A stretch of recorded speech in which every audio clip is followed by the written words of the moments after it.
कबीर विचक साखी 91।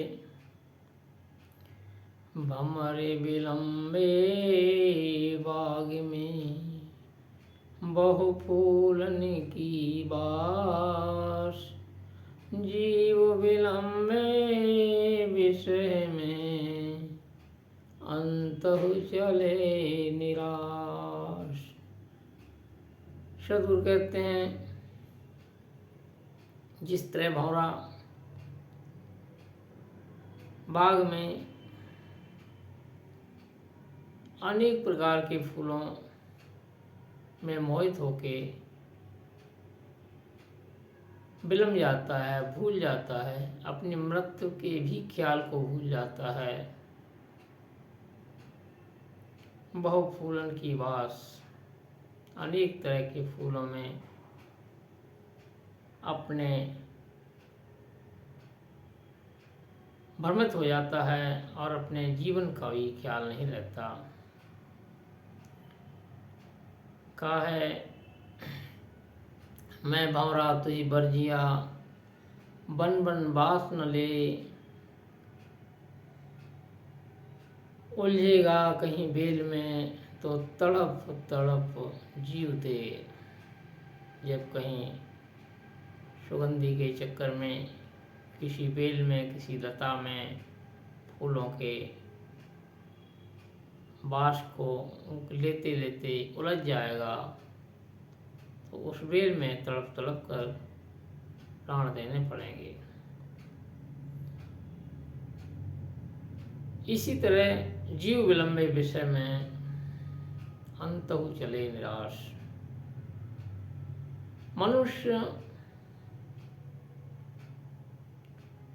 भी विषय वासनाओं में विलम गया है।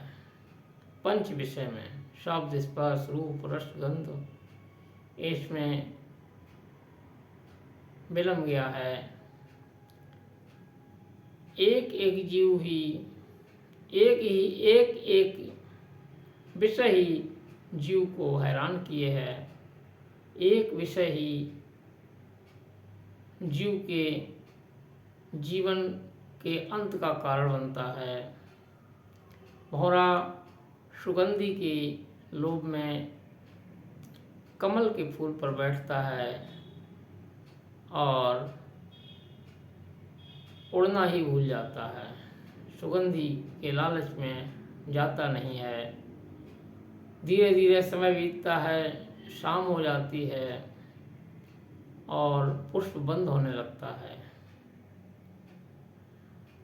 कठिन काठ को बेच सके तो फूलों से क्या गस खाए। जो लकड़ी में भी सुराख कर देता है वो फूल उसके आगे क्या है। लेकिन भंवरा सोचता है अरे अभी सुबह हो जाएगी, फूल को काटना ठीक नहीं है। और वो उस खुशबू के लालच को छोड़ के नहीं जाता।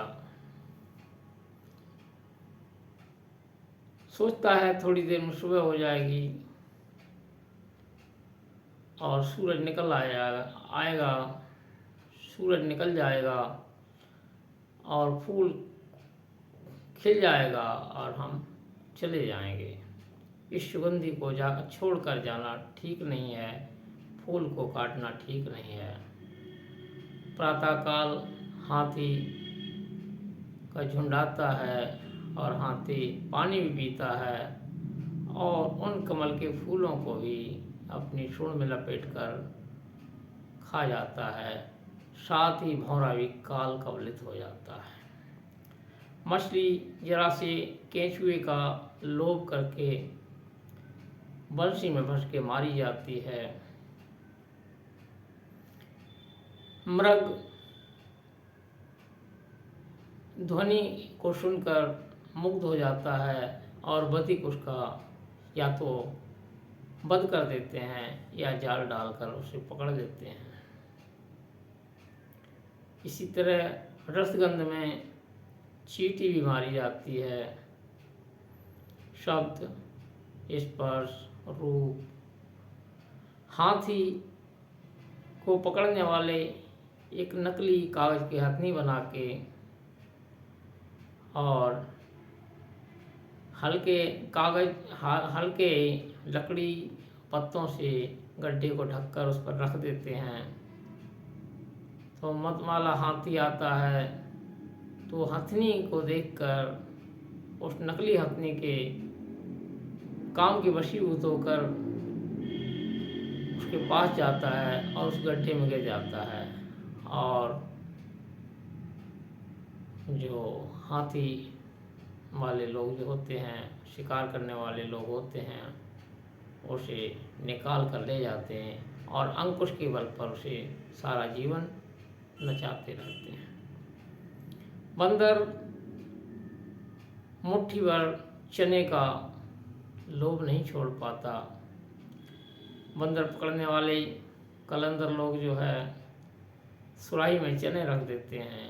बंदर सुराही में हाथ डाल देता है और चने भर के मुट्ठी बाहर नहीं आती। खाली मुट्ठी आ सकती है लेकिन चने का लोभ न छोड़ पाने के कारण वो कलंदर द्वारा पकड़ा जाता है। इसी प्रकार तोता मिर्ची के लोभ में नलकी में फंसकर घूमने वाली नलकी लगा देते हैं। तोता पकड़ने वाले और वो उस पर बैठता है, नलकी घूम जाती है।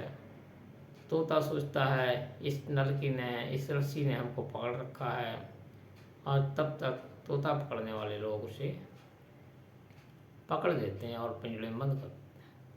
एक एक विषय ही भारी है ये जीव के लिए, और मनुष्य तो पांचों विषयों में फंसा हुआ है। स्त्री पुरुष एक दूसरे के शरीर में आसक्त होते हैं और रसीले संगीत गीत में भी मोहित होते हैं। स्वादासक्ति के कारण अधिक खाकर अपने पेट को खराब करके बीमारी बुलाते हैं। नासिका से सुगंधी इत्र आदि सूंघने की इच्छा रखते हैं।